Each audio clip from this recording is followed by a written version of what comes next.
Okay.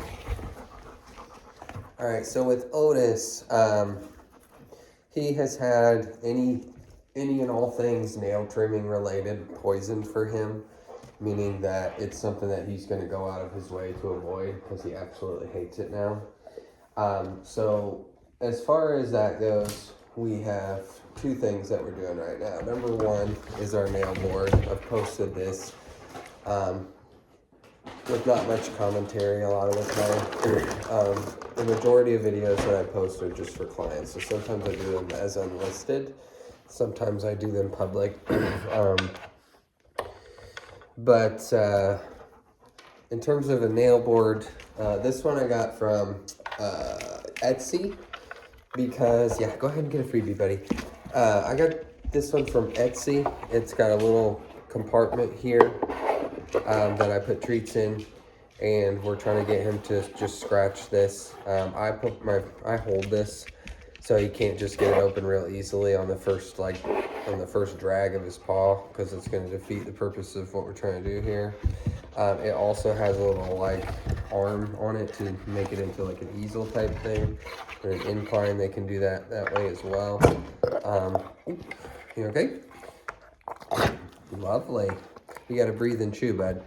But the company is called Pet Spinning. Okay, they have a lot of these, but this one is I have a lot of trouble finding the nail board and its replacements in the same place at the same vendor or site. And personally, I'm trying to avoid using Amazon as much as I can right now.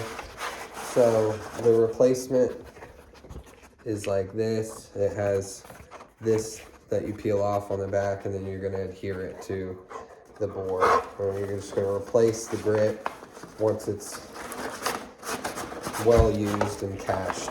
Okay, and then it's got the little piece that goes in the middle. I'm not going to futz around with that right now. It's down in here in this bag.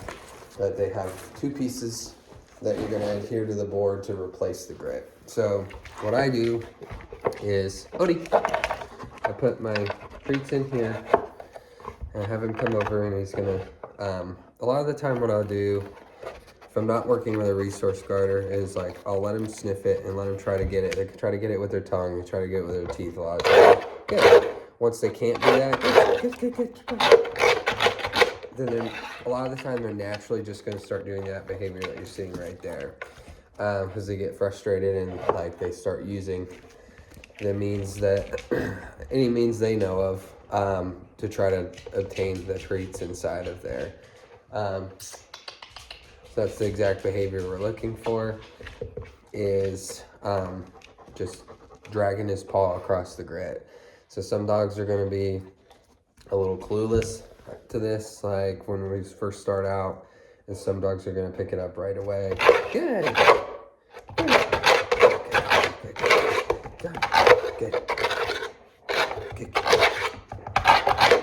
Good, there you go. So I just kind of am withholding a little bit, and I try to keep him motivated to keep going. So we get some good reps in there, some good drags, so I can get some of those nails filed before I just slide the compartment out to let him get those treats. It has these little dials on here that can lock it. I don't really use that while I'm working with a dog. That's going to defeat the purpose there. But you can do that when you store it and whatever.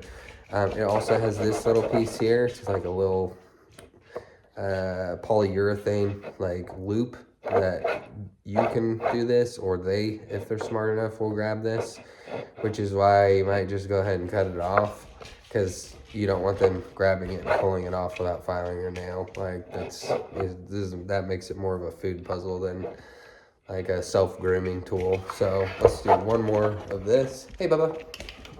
Come here, Bubba.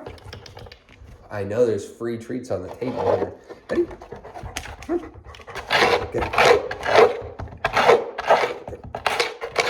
Yeah, there you go. All right, so moving on from that, so that's Pet Spinning. I found it on Etsy. Like I said, you can order the board and you can order the replacement pieces for it. Yeah. The other thing with Otis that I'm doing, starting out from square one, is going to be trying to desensitize him and condition him to accept a tongue depressor as a surrogate for a nail file, because we can pretty much forget about dremeling his nails or clipping his nails. It's pretty much out of the question unless you're going to just full on sedate Otis, which is obviously a possibility at the vet. But like management wise, to keep his nails like under control, because like the biggest problem is that his dew claws are starting to curl significantly. When he runs around in the yard and tears ass through the yard, then they're more likely to get snagged and fractured, and then they're gonna have to go to the vet for that. It's probably not gonna come off clean. They're probably gonna have to surgically remove it.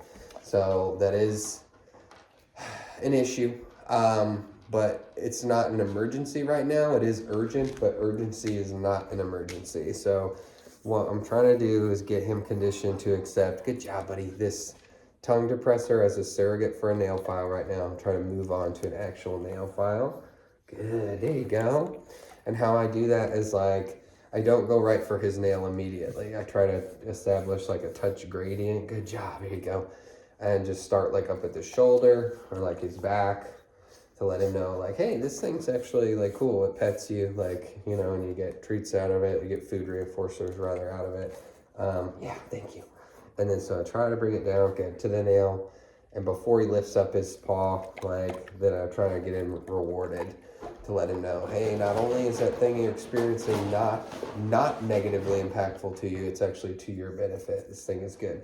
He seems to be a little more sensitive, like on his left paw, this one here, than his right.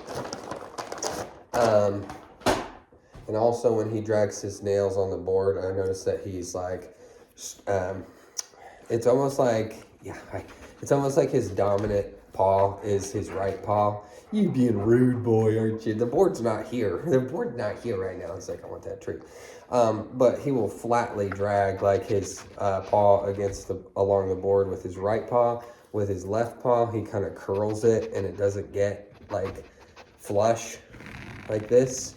So like he can't adequately like file them as well with his left paw, so we're working on that. But it just seems like his left paw is maybe a little bit more sensitive, or he has more of an aversion to any kind of object being touched to his left paw than his right paw. Okay, that was good. So I accidentally got like under his dew claw just now and kind of gently pulled it away from like his wrist, and like that was not what I was planning to do, so that's definitely why he lifted his paw up just now. Good. So he's definitely going to be more likely to lift it up now since he just had that experience. Good. So I got some like damage control to do. Everything's damage control. Here's a freebie. Good. So we're just going to kind of wrap this. Yeah, you're okay. I'm just kind of wrap this video up as soon as I can and do some damage control here. Good. There you go. Good job, buddy. All right, perfect. You do this one. Good. Here, you get a treat for that. Try to get back to the point where I can drag it along. Good, without them lifting it up. So, a couple steps forward, a couple steps back as usual. Good job. All right. Good. Oh, let's start back at your shoulder now. So, good. Start at the shoulder. Give her a reward. Good. There you go. And good. There you go. So touched it and got it. Got him to tolerate it without lifting his paw, and we quit while we're ahead. Thank you so much, buddy.